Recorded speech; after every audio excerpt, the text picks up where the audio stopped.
the ambulance attack.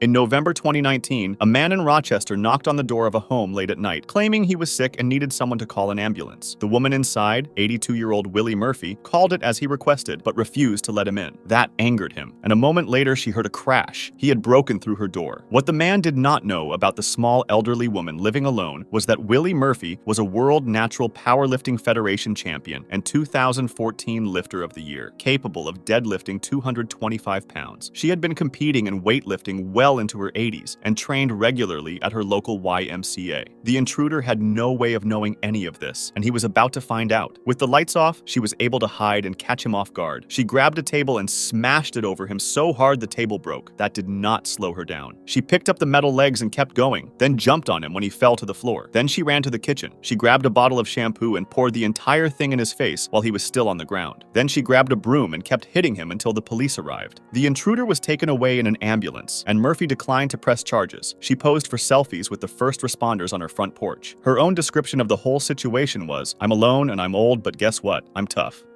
Bishnu Shrestha's train.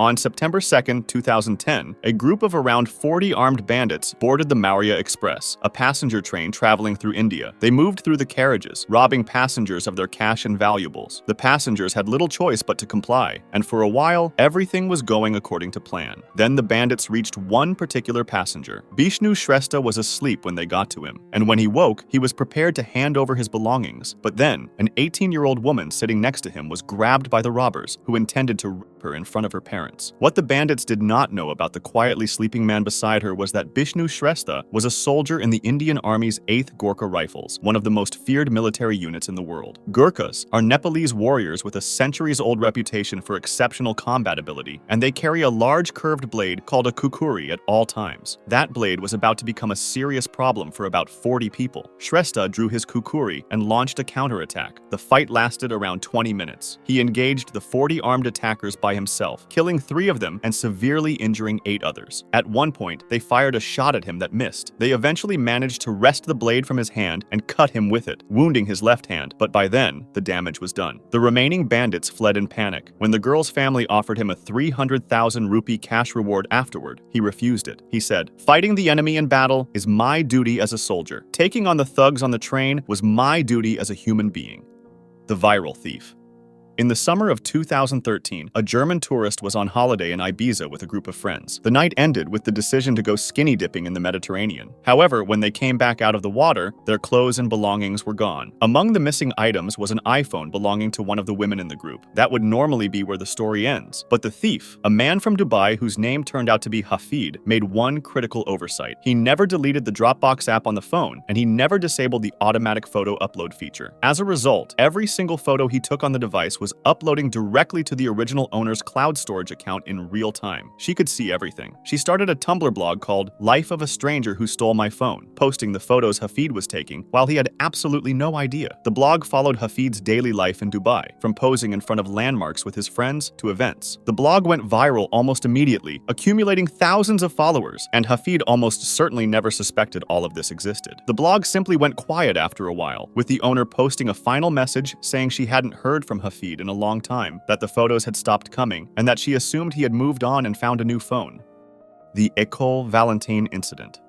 On a Sunday evening in June 2016, 2 men in their 20s walked into a McDonald's in Ecole-Valentine, a small commune in eastern France. The plan was straightforward. They fired a shotgun at the ceiling, yelled at the customers to get on the floor, and one of them took around 2,000 euros from the registers. What they had not noticed was who was sitting in the restaurant with them. 11 of the roughly 40 customers inside were off-duty members of the GIGN, the French Special Forces unit described as among the most effective anti-terror forces in Europe. The 2 robbers had walked into a room containing some of the most trained individuals in the country. The officers did not move during the robbery. They waited for the heist to finish so as not to put the other customers in danger. The moment the 2 men tried to leave, 9 of the officers went after them. They caught the first robber when he stumbled on a staircase. The second one kept running, and at one point, he turned and took aim at the officers pursuing him. They fired warning shots and told him to stop. He took aim again, and they shot him in the abdomen. Both men were taken to hospital and charged with armed robbery. None of the staff or customers were hurt. The medieval battle. On the night of November 6, 2019, a 33-year-old man named Alex Rawls showed up at an apartment in Michigan looking for his ex-girlfriend. She had moved away specifically to put distance between herself and him, but Rawls did not know this. He also did not know anything about whoever was now living there. It was Ben Ball, a 36-year-old man who was sitting at home watching TV and playing video games. When the loud knocking started, he answered the door, and he told Rawls his former roommate was in Florida. Then he simply went back to his evening. 2 hours later, the knocking started again, and then the unexpected happened. The door came off its frame. Rawls had broken in. What he had no way of knowing, however, was that Ball was a medieval combat practitioner whose apartment was filled with replica weapons dating back to the Viking Age. He owned Nordic swords, daggers, armor, and his personal favorite, a double-headed carbon steel battle axe. The moment the door came open, Ball grabbed the axe. His own description of what followed was brief. Door opened, grabbed the axe, then step, hit. The axe connected with Rawls at least once in the torso. The two then grappled through the apartment, destroying the place. Eventually, Rawls gave up and ran. Police deployed a K-9 unit and followed a trail of blood directly to him. Rawls spent the night in hospital before being taken to jail, where he faced a charge of first-degree home invasion. The Clifton Man. In the late 1970s, the streets of Bristol had a serious problem. A mystery attacker, over the course of 18 months, had attacked and sexually assaulted 7 women as they walked home at night. Fear was spreading fast, and demonstrations were being held across the city. Police were under pressure to act, so they launched something unusual. Male police officers dressed up in long blonde wigs, stockings, high-heeled shoes, and padded bras and walked the city streets. Female officers were also sent out in plainclothes as part of the operation, which was called Operation Argus. These officers were, of course, used as bait. Night after night, the team went out, hoping to catch the man they believed drove a yellow Ford Capri. Then, in the early hours of March 23, 1979, something happened. A sergeant spotted the Capri, and he realized the driver matched the photo fit that had been circulating. The car was following one of the officers on foot, a 24-year-old rookie named Michelle Leonard. What the man in that car did not know was that there were 5 other officers watching from observation points along her route. He also did not know he was targeting a trained police officer. Evans grabbed Michelle and told her, "Don't scream or I'll kill you." Within seconds, the nearby officers closed in and tackled him to the ground. They found out it was Ronald Evans, a man who had previously been jailed for life for murder, but was released on parole in 1975 and had moved to Bristol before beginning his attacks. He was then released on license in 2018, becoming one of Britain's longest-serving prisoners, having previously served over 50 years behind bars. However, in 2023, at 82 years old, while volunteering at a community center in London, he sexually assaulted another woman, earning him another 4 years in prison. The Acid Bathtub. Between 1944 and 1949, John George Hay murdered at least 5 people using the exact same gruesome method, dissolving their remains in sulfuric acid. In 1949, he befriended Olive Duran Deacon, a wealthy 69-year-old widow. When she mentioned a business idea she was developing for artificial fingernails, Hay lured her to his workshop under the pretense of helping her. She trusted him, but tragically, he killed her there and dissolved her body in acid, just as he had done to his previous victims. This time, however, Hay made a fatal error, which you'll soon understand. Unlike his earlier crime scenes, this workshop lacked easy access to a manhole, forcing him to dump the resulting sludge directly into the backyard. Overconfident, he even helped report the widow missing to the police. Then, to his surprise, investigators searched the property and discovered the sludge in the yard. In a normal situation, it would have looked like unrecognizable waste with no obvious connection to a human body. However, the investigators found something incredibly weird: 3 gallstones and, most crucially, a complete set of upper dentures alongside a partial lower denture. As it turned out, the acrylic material of the dentures resisted the acid entirely. Mrs. Duran Deacon's dentist confirmed he had crafted those exact dentures, identifying them with absolute certainty. Hay was executed for his crimes in August 1949. The Venomous Bag.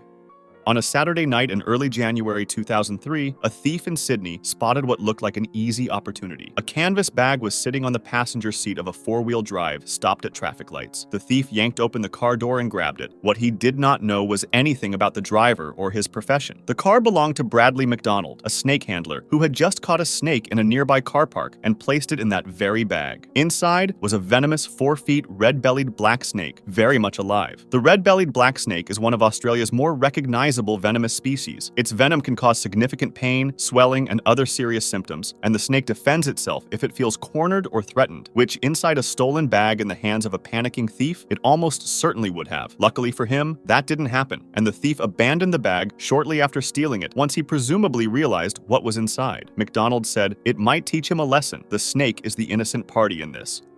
Zaz's Revenge.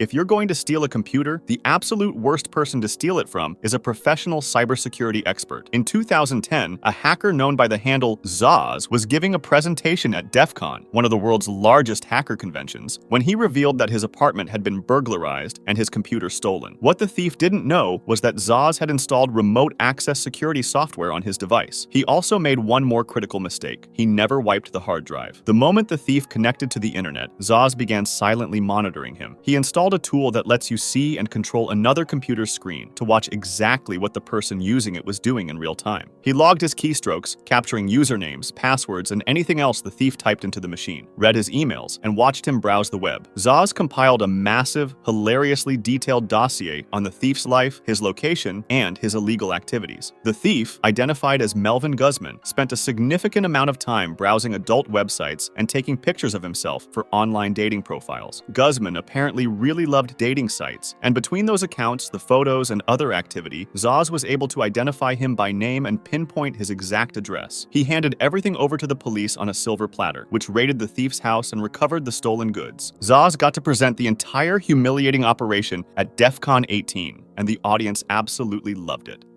The McVey Case. This case is different from the others because the person who ended up changing everything was not a trained fighter or an undercover officer. She was just a 17-year-old girl. On the night of November 3rd, 1984, Lisa McVey had just finished a late shift and was riding her bike home. Around 2 a.m., as she passed a church parking lot, a man jumped out from the darkness, grabbed her by the neck, dragged her off her bike, and pressed a gun to her temple. That man was Bobby Joe Long. By the time he grabbed Lisa, he had already murdered 8 women and more than 50 others across the Tampa Bay area. To him, she was just another victim, but she wasn't. While blindfolded and held captive for 26 hours, she memorized every detail she could. She intentionally left her fingerprints on surfaces in his bathroom, committed the route they traveled to memory, and took note of anything she could feel or hear around her. She also manipulated Long psychologically. She offered to be his secret girlfriend and told him she was the only child of a sick father, trying to make him see her as a person. Her plan worked, and he let her go. When she got to the police, the information she gave them was precise enough to track him down. Officers arrested Bobby Joe Long just 13 days after he released her. Long sat on death row for 34 years. Then, on May 23, 2019, Lisa McVey, now a master deputy in the Hillsborough County Sheriff's Office, sat in the witness room at Florida State Prison and watched him die by lethal injection. The Corti Incident. In 2008, 23-year-old Gregory McCallium had a dispute with his 72-year-old neighbor, Frank Corti. Possibly holding a grudge over a noise complaint submitted by the Cortis that same morning, the younger man decided to do something about it. He broke into his neighbor's home and confronted Frank directly. Given their age difference, the intruder likely thought it would be an easy fight, but his night was about to go very wrong. McCallium threw a knife at the older man, who simply sidestepped it. What the attacker didn't know was that his target was a former Royal Engineers soldier who had boxed competitively in the 1950s. Corti landed 2 quick punches to the face, instantly dropping the 24-year-old. He then made a citizen's arrest, keeping the man pinned to the ground until police arrived. When McCallium showed up to court with a black eye and swollen lip, his own lawyer reportedly remarked that he looked like a car accident. The judge at Oxford Crown Court told him he got what he deserved before sentencing him to 4.5 years in prison. Escape the escape room. In the early hours of July 8, 2018, a 40-year-old man named Ry Daniel Wardlaw broke into a business in a strip mall in Vancouver. The business was Northwest Escape Experience, an escape room where groups work together, find clues, and solve puzzles in order to escape locked rooms. Unfortunately for him, Wardlaw had no idea what he had walked into. He grabbed a non-working phone from the front desk, a television remote, and a can of beer from the fridge, and wandered into one of the unlit rooms. According to the owner, the sheriff later described him as seemingly settling in to have a breakfast burrito and a beer. What went wrong was the exit. Wardlaw had done so much damage to the back door trying to get in that he could no longer open it to get out. He also apparently did not know how to use the lock on the front door. So, in total panic, he did the only thing he could think of. He called 911 multiple times. By the time officers arrived, Wardlaw had managed to get out on his own, but deputies found him still lurking around the strip mall and arrested him. He was charged with second-degree burglary. The owner of the business had one final word on the matter. He said, "I'm proud to say I'm the only escape room in the Northwest that has a 100% capture rate of criminals." If you want to discuss this video or suggest an idea for the next one, join my Discord.